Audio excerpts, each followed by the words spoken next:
ఈరోజు అందుకే చంద్రబాబు నాయుడు గారికి నేను సూచన చేస్తున్నా, మీరు పక్క రాష్ట్ర ముఖ్యమంత్రి, కేంద్రంలో మీకు పలుపాడి ఉండొచ్చు, మోడీ గారు మీరు ఏం చెప్తే అది వినొచ్చు.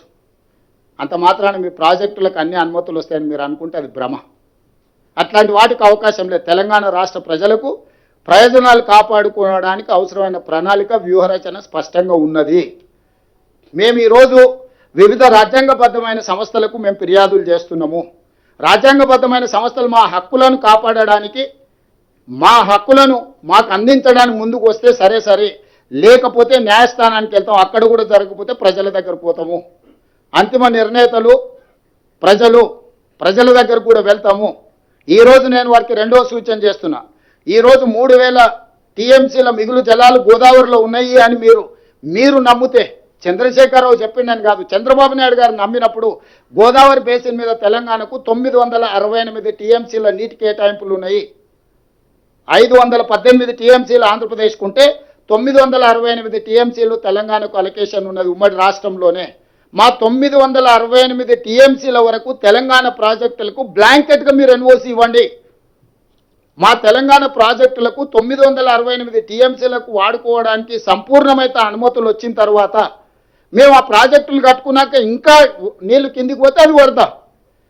పైన మా సమ్మక్క సారక్కకు అడ్డం పెడతారు, మా సీతారామకు అడ్డం పెడతారు, మా కాళేశ్వరంకి అడ్డం పెడతారు. గోదావరి బేసిన్ మీద మేము కట్టుకునే ప్రతి ప్రాజెక్టుకు ఆంధ్రప్రదేశ్ అభ్యంతరం పెట్టి ఆ ప్రాజెక్టుల అనుమతులు రాకుండా ఆలస్యం చేసి ఇగో మిగులు జలాలు ఉన్నాయన్నాడు. మిగులు జలాలు ఎట్లున్నాయి? కేసీఆర్ దరిద్రం వల్ల, ఆకలి వల్ల, కేసీఆర్ తెలంగాణకు చేసిన ద్రోహం వల్ల నీళ్లు నీకు వరదొస్తున్నాయి.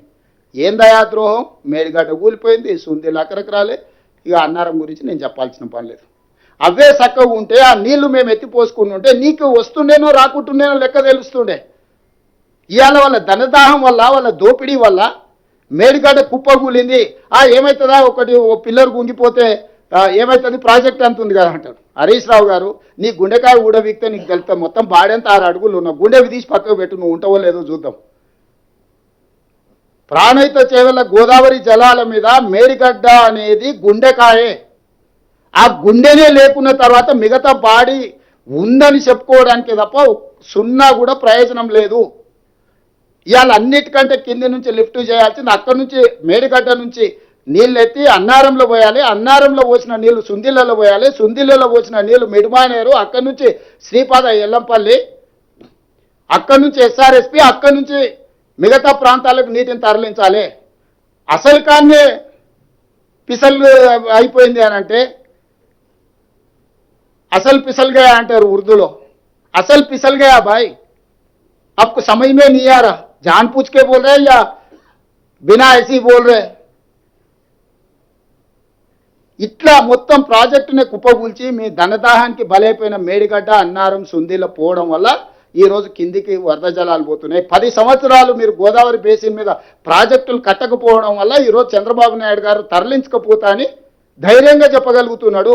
10 సంవత్సరాలు కృష్ణా బేసిన్ మీద మీరు ఏ ఒక్క ప్రాజెక్టు పూర్తి చేయకపోవడం వల్ల నువ్వు సంతకాలు పెట్టి తెలంగాణను మోసం చేసినావు. 811 టీఎంసీ నికర జలాలు అన్నాడు ఉమ్మడి ఆంధ్రప్రదేశ్కి కేటాయింపులు జరిగితే నువ్వే 2015లో పోయి సంతకాలు పెట్టినావు. మా తెలంగాణకు 299 టీఎంసీ చాలు, మీరు 512 టీఎంసీలు తీసుకెళ్ళమని.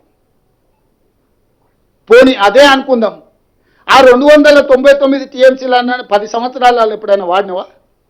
మొన్న మొదటిసారి మేము వచ్చినాక 286 టీఎంసీలు వాడినవా? ఈ 10 ఏళ్లలో నువ్వు కల్వకుర్తి కానీ, భీమా కానీ, నెట్టంపాడు కానీ, కోయిల్సాగర్ కానీ, ఎస్ఎల్బీసీ కానీ, పాలమూరు రంగారెడ్డి పూర్తి చేసి ఉంటే కనీసం నువ్వు చేసిన దుర్మార్గానికి ఆ నీళ్ళను వాడుకునేటోళ్ళం కదా. ఈరోజు ప్రతి సంవత్సరం 700 పైన టీఎంసీలు ఆంధ్రప్రదేశ్ తరలించకపోతుందని అంటే 10 సంవత్సరాలు చంద్రశేఖరరావు గారు, హరీష్ గారు తెలంగాణకు చేసిన ద్రోహం, దక్షిణ తెలంగాణని ఎడారిగా మార్చి మీరు ఈరోజు నీళ్లు వినియోగించుకోకుండా ప్రాజెక్టులు పూర్తి చేయకుండా వదిలేయడం వల్ల ఆ కృష్ణానది జలాలు కూడా రాయలసీమ లిఫ్టు, ముచ్చమర్రి, పోతిరెడ్డిపాడు 44,000 క్యూసెక్స్ నుంచి 80,000 క్యూసెక్లు, ఇవాళ శ్రీశైలం బ్యాక్ వాటర్స్ నుంచి రోజుకు 10 టీఎంసీలు తరలించుకోవడానికి ప్రాజెక్టులు కట్టారు. 10 ఏళ్లలో 2 పల్లికలు ఇచ్చుకుంటూ కూర్చున్నారు. మొత్తం కలిపితే కల్వకుర్తి, రంగారెడ్డి ఏ ప్రాజెక్టు కలిపినా 2 టీఎంసీలు కూడా మనం లిఫ్ట్ చేసుకోలేకపోతున్నాం. ఇది తెలంగాణ దీనమైన పరిస్థితి. ఆనాడు పాలమూరు రంగారెడ్డి ఎత్తిపోతలు జూరాల నుంచి తీసుకుందామని అంటే ఎవడే మీకు చెప్పినోడు జూరాల నుంచి చిన్నారెడ్డి నీకు తలకాయ లేదు తల ఆడబెట్టుకుంటావు అని చిన్నారెడ్డిని తిట్టి అడిగిపోయాడు.